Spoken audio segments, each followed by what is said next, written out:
Hello friends, welcome back to my channel. ఈరోజు ఒక tasty రెసిపీని ఈ వీడియోలో చూడబోతున్నాం. అదేనండి, ఇన్స్టెంట్గా మామిడికాయ చట్నీ. దీనిని కేవలం 10 నిమిషాల్లోనే ఈజీగా చేసుకోవచ్చు. ఈ వీడియోని స్కిప్ చేయకుండా చివరి వరకు చూడండి. ఇన్స్టెంట్గా పచ్చి మామిడికాయతోటి చట్నీ చేసుకోవడం కోసం ముందుగా ఒక మామిడికాయ తీసుకొని పొట్టంతా పీల్ ఆఫ్ చేసుకోవాలి. ఇలా పీల్ ఆఫ్ చేసిన తర్వాత ఒక గ్రేటర్ తోటి ఈ మామిడికాయ అంతా కూడా తురుముకోవాలి.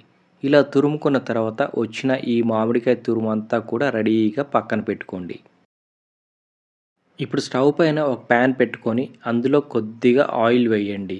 ఆయిల్ హీట్ అయిన తర్వాత ఇందులో పల్లీలు వేసి లైట్గా వేయించండి. పల్లీలన్నీ కూడా ఇలా వేగిన తర్వాత ఇందులో 1 టేబుల్ స్పూన్ ధనియాలు వేయండి. ధనియాలు కూడా కొద్దిగా వేగిన తర్వాత ఇందులోనే గ్రీన్ చిల్లీస్ని వేసుకోండి. గ్రీన్ చిల్లీస్ అనేది మీ రుచికి తగ్గట్టుగా అడ్జస్ట్ చేసి వేసుకోండి. ఇలా ఇవి వేగిన తర్వాత ఇందులోనే 1 టేబుల్ స్పూన్ జీలకర్ర కూడా వేయండి. ఇది కూడా లైట్గా వేయించుకోండి.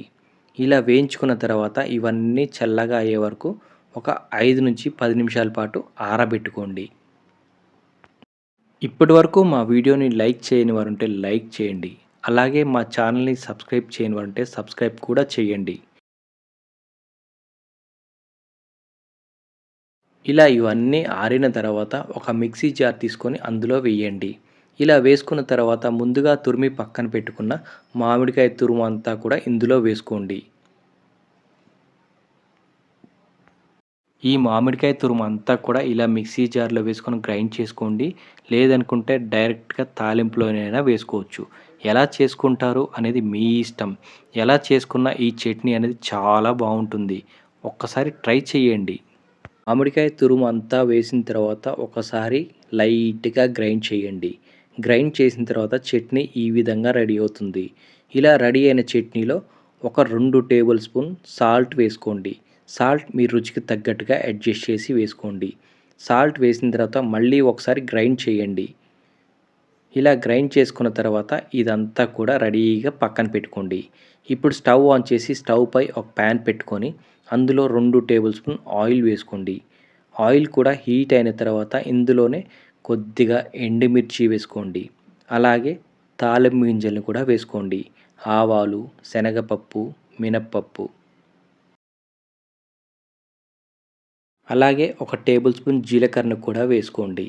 ఇలా ఇవి వేసుకున్న తర్వాత ఇందులోనే కచ్చా పచ్చా దంచి పెట్టుకున్న వెల్లిపాయలు కూడా 5 లేదా 6 వేసుకోండి. ఇందులోనే కొద్దిగా కరివేపాకు కూడా వేసుకోండి. ఇలా ఇవన్నీ వేసుకున్న తర్వాత ఒక 2 నిమిషాల పాటు స్టవ్ని లో ఫ్లేమ్లో పెట్టుకొని ఈ తాలింపు అంతా కూడా వేయించుకోండి.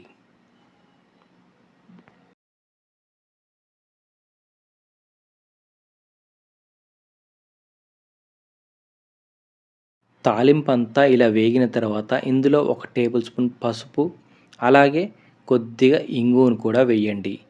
ఇలా ఇవి వేసుకున్న తర్వాత మళ్ళీ ఒకసారి లైట్గా వేయించుకోండి. ఇవి వేయటం వల్ల చట్నీ చాలా టేస్టీగా ఉంటుంది. ఇలా ఈ తాలింపంతా రెడీ అయిన తర్వాత ముందుగా గ్రైండ్ చేసి పక్కన పెట్టుకున్న మామిడికాయ చట్నీ అంతా కూడా ఇందులో కొద్దిగా వేసుకోండి.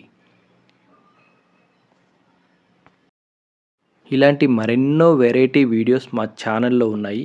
ఒక్కసారి మా ఛానల్ని విజిట్ చేయండి. వీడియోస్ ఎలా ఉన్నాయో చూసి లైక్ చేయండి, కామెంట్ చేయండి.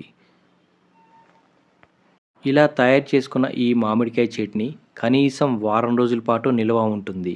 ఫ్రిడ్జ్లో పెట్టాల్సిన అవసరం కూడా ఉండదు.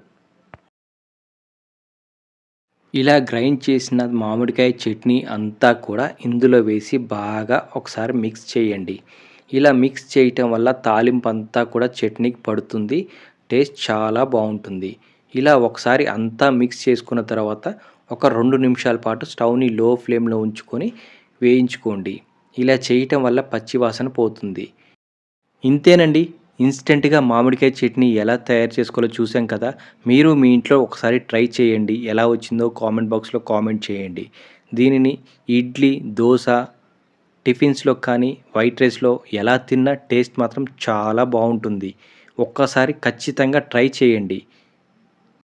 ఎక్కడ కూడా స్కిప్ చేయకుండా చివరి వరకు చూసినందుకు థ్యాంక్ యూ.